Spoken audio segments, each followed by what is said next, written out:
शिव, तुम्हारा हालात देखकर, शिव, तुम्हारी जाति देखकर कभी तुमसे नहीं रिश्ता। शिव महापुराण में एक कथा आती है। काशी के पास में एक पनिहारा रहता था जिसका नाम था भुज। पनिहारे का मतलब मालूम है ना आपको मित्रों? पानी भरने वाला। पनिहारे का मतलब पनिहारे का मतलब है कंधे पर डंडे बांधकर दो पानी के डब्बे कावड़ जैसा बांधता और सबके घर घर का पानी भरता। कहार भी कहते हैं उसको। अब आप लोग क्या कहते हैं क्या नहीं कहते वो तो नहीं पता, लेकिन कहार भी कहते हैं, पनिहारा भी कहते हैं उसको। तो वो घरों का पानी भरता था, डंडे बांधकर उसमें डब्बे बांध करके जो उसको पैसा देता उसको वो पानी डाल देता, भर के लाता। पनिहारा, उसका नाम था भुज।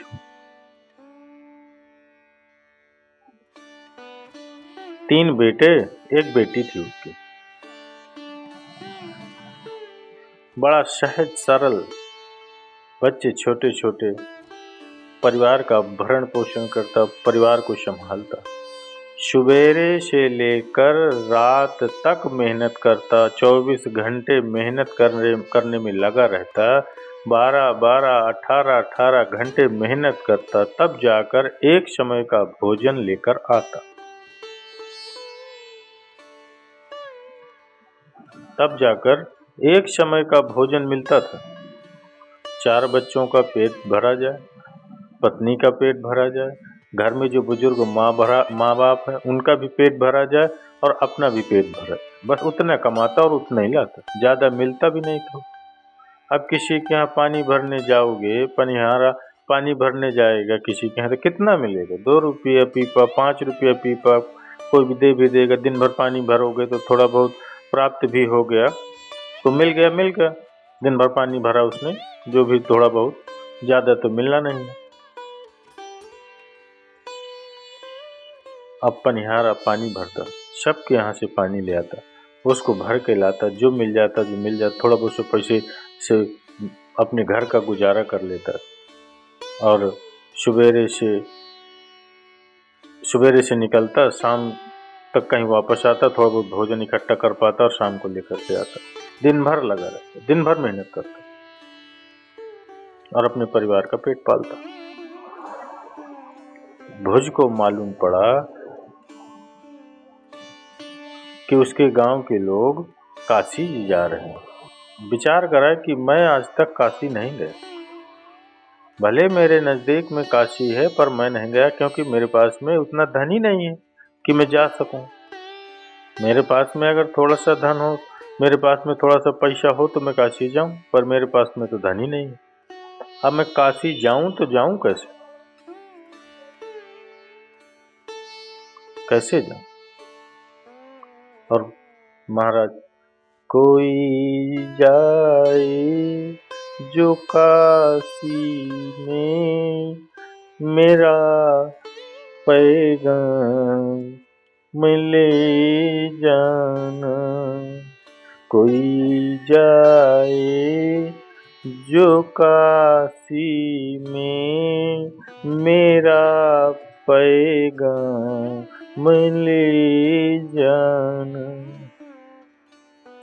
ये कहें न डमरू वाले से तुम्हारी याद आती है। ये कहें न डमरू वाले से तुम्हारी याद आती है। मैं खुद तो आ नहीं सकता, मेरा पैगाम ले जाओ। कोई जाए जो काशी को मेरा पैगाम ले जाओ। भुज के बच्चे 3 बेटे, 1 बेटी, घर में बुजुर्ग माता पिता, घर में पत्नी और स्वयं सुबह से कमाता, शाम तक मेहनत करता करता करता जब थोड़ा बहुत एकत्रित करता, थोड़ा सा एकत्रित करके लेकर के आता और रात का भोजन सब बैठ करके खाते, सब बैठ करके पाते। एक दिन मालूम पड़ा कि पूरा क्षेत्र के लोग काशी जा रहे हैं और मेरे पास जाने के लिए कुछ साधन नहीं, धन नहीं, रुपया नहीं, मैं कैसे जाऊं? मेरा भी मन करता है कि मैं काशी जाऊं, मेरा भी दिल करता है कि मैं काशी पहुंचूं, पर मेरे पास तो कुछ है ही नहीं, तो जाऊं कैसे, पहुंचूं कैसे, क्या करा जाए, कैसे जाया जाए? गांव के लोगों ने कहा एक काम करो भुज,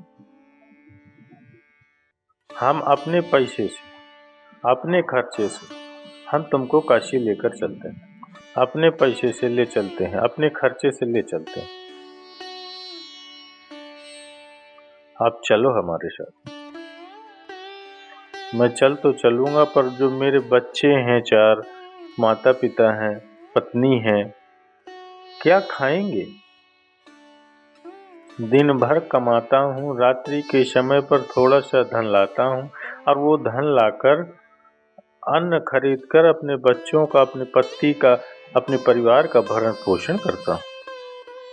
शिव महापुराण की कथा कहती है, एक लोटा जल लेकर के आप शिवालय जाते हैं तो किसके भरोसे जाते हैं?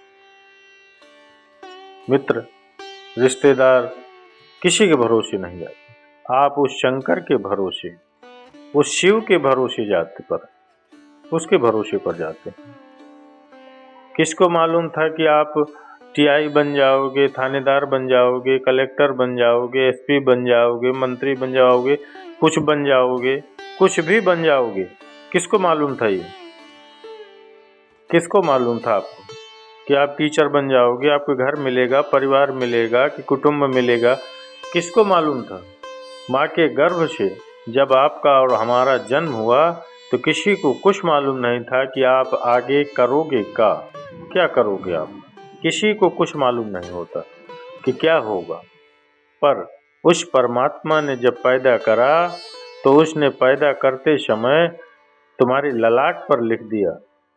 क्या लिखा?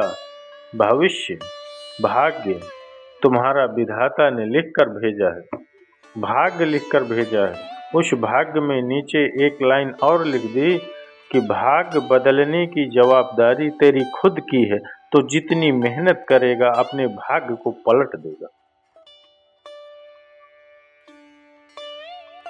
भाग्य लिखा विधाता ने, पर एक लाइन शंकर जी ने लिख दी कि मेहनत से अपने भाग्य को पलटा जा सकता। तो वो भी बेचारा भुज भी सोच रहा था कि मैं जाऊं, लेकिन अब वो जाए तो जाए कैसे, क्योंकि उसको परिवार की भी चिंता थी। जबकि उसके गांव वालों ने कह दिया कि चलो हम तुम्हारे खर्चे का, तुम्हारे ले जाने का, भाड़े का इंतजाम कर देंगे, तुम्हें ले चलेंगे। लेकिन उसको घर की चिंता थी कि घर के लोगों की भोजन की व्यवस्था कैसे होगी, क्योंकि एक दिन जब मैं कमाता हूँ दिन भर, तब एक टाइम के भोजन का इंतजाम होता है। तो उसने खूब मेहनत करी, खूब मेहनत करी। मेहनत करके उसने 3-4 दिन के भोजन का इंतजाम कर दिया कि एक दिन जाऊंगा, एक दिन वहाँ दर्शन करूंगा और तीसरे दिन वापस आ जाऊंगा। तो उसने 3 या 4 दिन की व्यवस्था भोजन की कर दी, खूब मेहनत करके, और वो चला गया सबके साथ काशी नगरी भोले बाबा के दर्शन के लिए चला गया। अब काशी जी पहुंचा, सब लोगों ने दर्शन किए, उसने भी दर्शन किए। दर्शन करके जब वो मंदिर से आ रहा था तो भोले बाबा तो भोले बाबा हैं, वो अपने भक्तों की परीक्षा बहुत लेते हैं। परीक्षा लेने के लिए वो हमेशा अपने भक्तों की परीक्षा, बहुत कठिन कठिन परीक्षाएं लेते हैं। तो भोले बाबा ने भी मन बनाया कि मैं इसकी परीक्षा लूंगा। तो भोले बाबा साधु का वेश बना करके मंदिर के बाहर एक पेड़ के नीचे बैठ गए। जब वो आया, पूजन करने के बाद, दर्शन करने के बाद निकला, तो किसको बुलाया? साधु जी ने, भोले बाबा जो थे साधु का वेश बनाया, उन्होंने बुलाया कि इधर आओ। गए, मिले उनसे, प्रणाम किया साधु बाबा को, बोले बताइए क्या मैं आपकी सेवा कर सकता हूँ।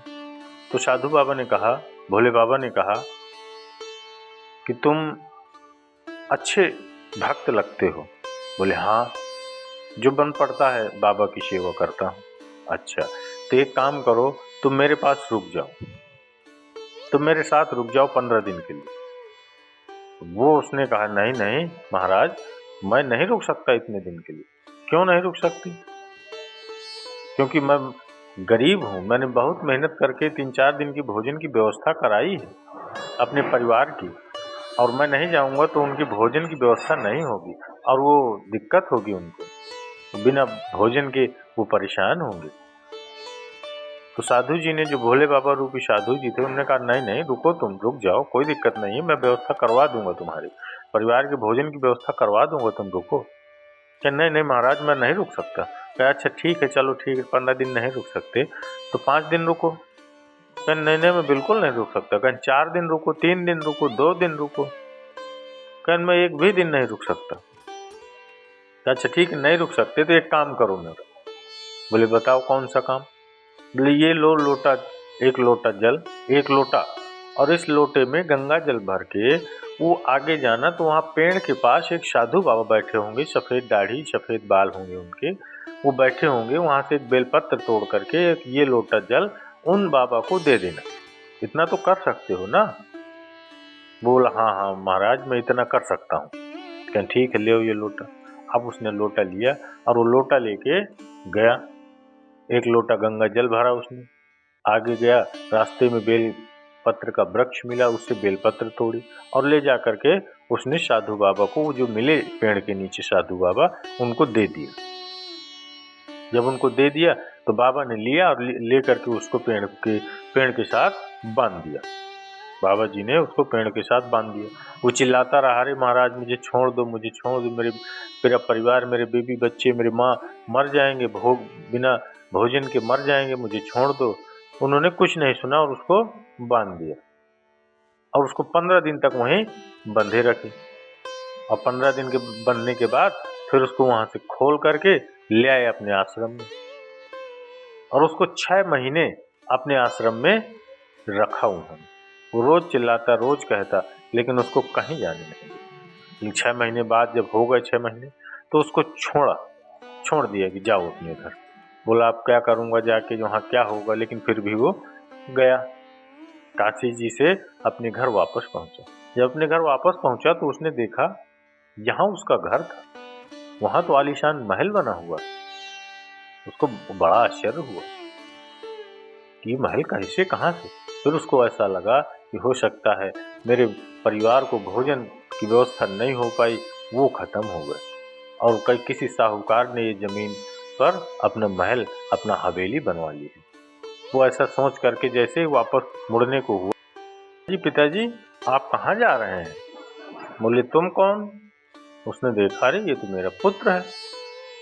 उसने पूछा, पुत्र ये क्या है? तभी उसकी पत्नी आ गई। उसने कहा कि ये सब हमारा है।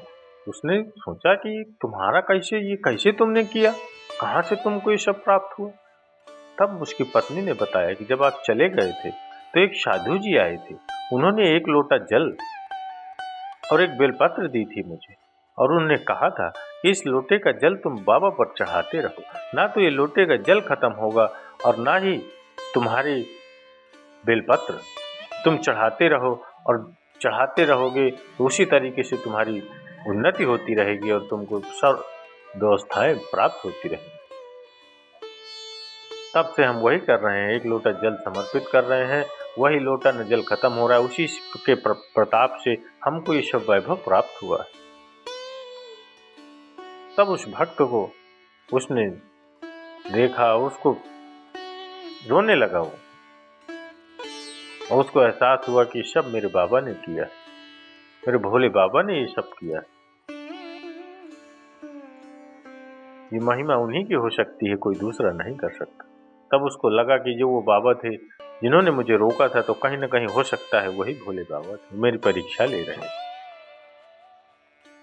वो खुशहाल से अपना जीवन व्यतीत करने लगे। तो 1 लोटे जल का प्रताप है मित्रों। एक लोटा जल सभी समस्याओं का हल।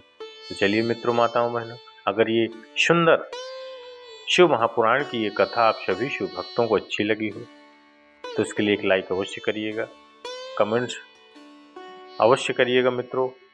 हर हर महादेव, श्री शानमस्तुभ्यम लिखिएगा और अवश्य ये भी बताइएगा कि क्या आप भी एक लोटा जल और बाबा पर समर्पित करते नहीं करते हैं तो अवश्य करिए मित्रों, कमेंट्स में अवश्य बताइए। हर हर महादेव, श्री शानमस्तुभ्यम।